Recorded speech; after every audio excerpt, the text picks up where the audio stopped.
वो JMD coaching classes bye Himanshu sir में आपका हार्दिक स्वागत अभिनंदन है। आज हम बजट के पार्ट 2 पे बातचीत करने जा रहे हैं। मतलब बजट का पहला वीडियो बना करके हमने उसका हिस्ट्री बता दिया है। तो आज सेकेंड पार्ट है बजट का। उसमें है बजट का महत्व, बजट के प्रकार और कहाँ कहाँ से पैसे उसे आते हैं, उन सब के बारे में बात किया जाएगा। तो देखते हैं, पहला है बजट का महत्व।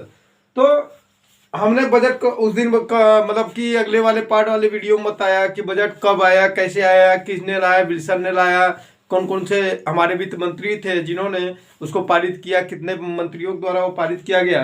तो वो सब चीज़ें हमने पहले वाले पार्ट में बता दिया। आज देखिए बजट का महत्व क्या है। अर्थव्यवस्था को मुद्रा की पूर्ति, मतलब हमारी जो पूरा हमारा देश चलेगा तो पैसा का कहाँ से आवागमन होगा, मुद्रा कहाँ से आएगी, कैसे जाएगी, कहाँ कहाँ से हमें मिलेगा। जनता के, अब दूसरा है जनता के धन का लेखा जोखा, आर्थिक स्थिति, मतलब जनता के धन का, मतलब कि हमारे यहाँ की पर कैपिटल इनकम कितना है, मतलब लोगों का एक व्यक्ति की प्रति व्यक्ति आय कितना है, कैसे जीवन जीते हैं, क्या उनकी स्टेटस है, क्या पहले से उनकी जो स्टेटस है पहले से सुधरा है या नहीं सुधरा है, ये सब बजट के माध्यम से हम लोग जान पाते हैं। सुचारू वित्तीय व्यवस्था और एक प्रॉपर वे के साथ धन को कहाँ पे खर्चा किया जाए, कैसे खर्चा किया जाए, कहाँ पे इन्वेस्ट करने पे या कहाँ पे पैसा लगाने पे लोग जन कल्याण हो, ठीक है, योजनाओं की गति। और हर एक जब भी कोई एक बजट पेश होता है तो हर बजट में, हर साल बजट में कुछ ऐसी योजनाएं होती हैं, कुछ ऐसा काम होता है जिसके लिए प्लानिंग प्रूफ, एकदम फुल प्रूफ प्लानिंग बनती है कि हाँ किस क्षेत्र में हम कितना काम कर दें कि आने वाले समय में वहाँ की जो दिक्कतें हो दूर हो जाएं। ठीक है, तो ये है हमारे महत्व, बजट का ये महत्व है। अब देखिए बजट 5 प्रकार के होते हैं। आम बजट इसमें बताया जाता है कि हमने कहां से कैसे कितना पैसा पाया, राजस्व प्राप्ति क्या हुई या पूंजीगत प्राप्तियां क्या हुई, पूंजीगत व्यय क्या हुए और राजस्व व्यय क्या हुए, ये कितना हुआ, क्या क्या हुआ, उन सब चीजों के बारे में बात पता चलती है। जैसे कहा जाए कि थोड़ा सिंपल सा एग्जाम्पल लेते हैं। मान लीजिए कोई बच्चा है लखनऊ या मतलब इलाहाबाद में जाकर के आईएएस की तैयारी करना चाहता है या एसएससी की तैयारी करना चाहता है। तो उसके पिताजी ने उसको क्या किया, उसके पिताजी ने उसको 60,000 रुपए या 1 लाख रुपए जो भी हो सकता है वो उन्होंने उसको दिया। कहा कि ठीक है भाई 60,000 रुपए मैं तुमको देता हूं। तो उसने कहा नहीं, 60,000 में नहीं हो पाएगा। अगर मैं जा रहा हूं तैयारी करने तो 60,000 रुपए साल भर में भी 5,000 रुपए पर मंथ 1 साल का पड़ रहा है। तो हो सकता है कम बेसी हो। तो उनके पिताजी का देखो मेरे पास जमीन बेच करके 60,000 या 1 लाख जो भी मिला मैंने तुमको दे दिया।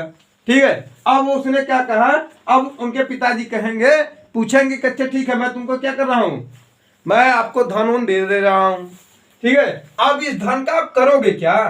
तो वो बोलेगा कि भाई मैं किसी कोचिंग में जाऊंगा। ठीक है, मैं किसी कोचिंग में जाऊंगा और क्या करूंगा, मैं उस कोचिंग को ज्वाइन करूंगा, इतना पैसा लगेगा, रूम भाड़ा लगेगा, भोजन का खर्चा लगेगा, हर चीज लगेगा।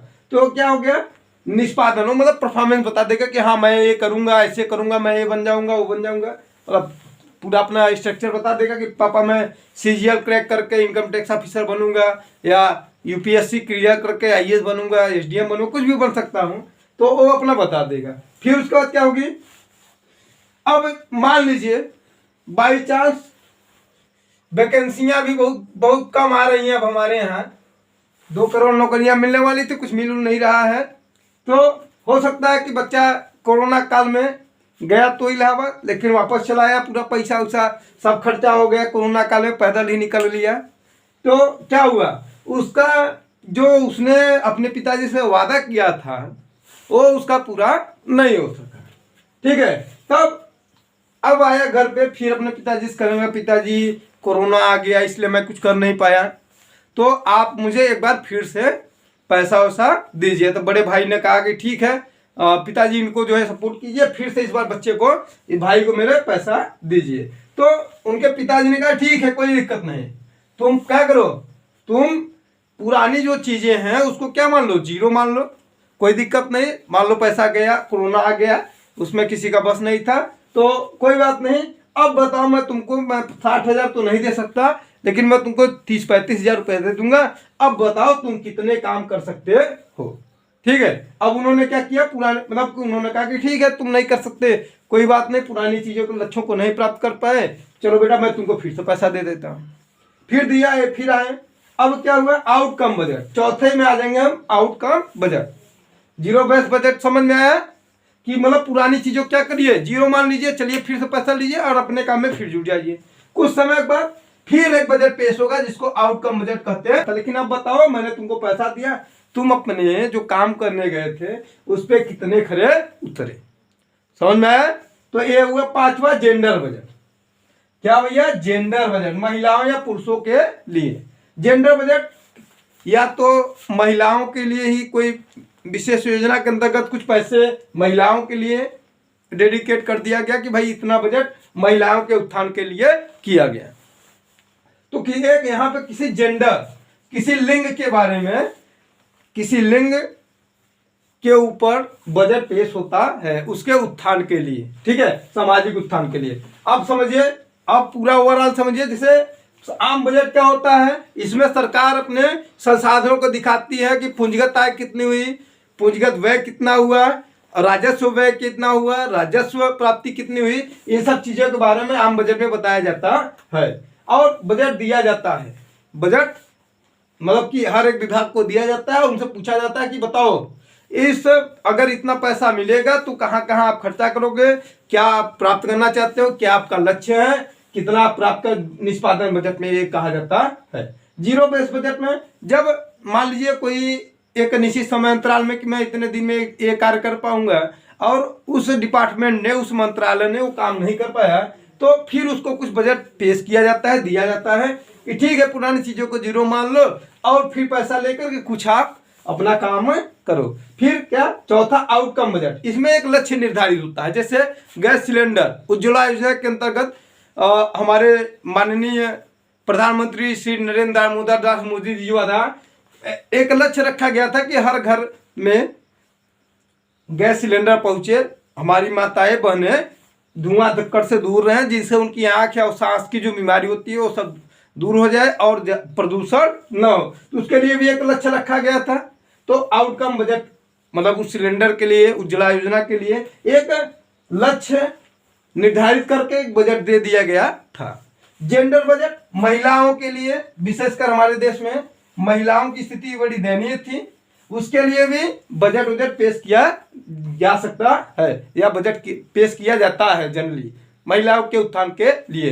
अब लघु उद्यमियों के लिए भी कर सकते हैं। ठीक है, तो आज हम देखिए इतनी बातें आप लोग एक बार अगर नोट करना चाहते हैं तो नोट कर सकते हैं।